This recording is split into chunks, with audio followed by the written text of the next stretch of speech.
Ang alamat ng kamatis. Noong unang panahon, sa isang malayong bayan, ay may isang babae na masasabing walang swerte sa buhay. Siya ay si Camallia. May asawa't mga anak si Camallia. Ngunit mag-isa niyang tinitiis ang hirap ng buhay. Maraming bisyo ang asawa ni Camallia. Bukod sa hindi na siya nagbibigay ng pera, ay madalas pa siyang saktan nito. Dahil walang pambili ng pagkain, naisipan ni Camallia na pumasok na labandera sa kalapit bahay. Nagtiis siyang maglaba sa buong maghapon. Hindi niya kayang makitang nag-iiyakan ng mga anak sa gutom.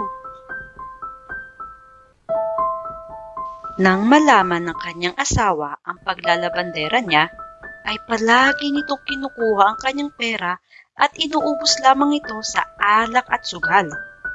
Pag hindi naman binibigay ni Camallia ang kanyang kita, ay sinasaktan siya nito. Dahil sa kahirapan ay nahabag ang panganay na anak ni Camallia sa kanya.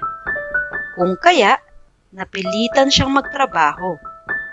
Paglilinis ng sapatos doon sa bayan ang kanyang hinarap.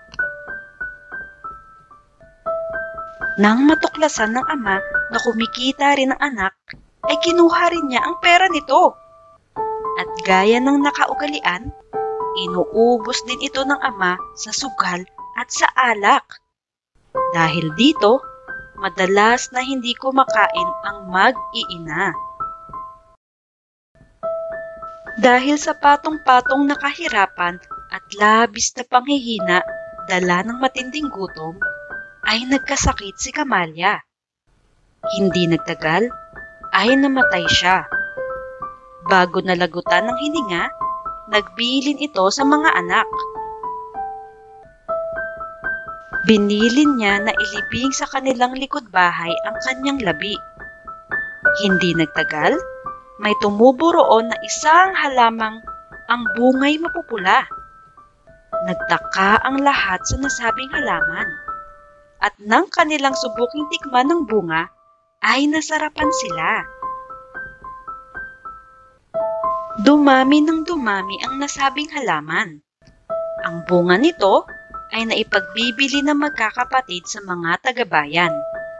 At bumuti ang kanilang buhay. Nagbago rin ang ugali ng kanilang ama. Nagsisi ito sa mga nagawang pagkukulang. Minahal na niyang mabuti ang mga anak. Ang halamang nagbigay ng bagong buhay sa mga anak ni Camallia ay tinawag na kamatis. Ito ay kuha sa pangalan ni Camallia at sa kanyang pagtitiis sa buhay. Camallia, pagtitiis. At ito ang pinagmulan ng kamatis.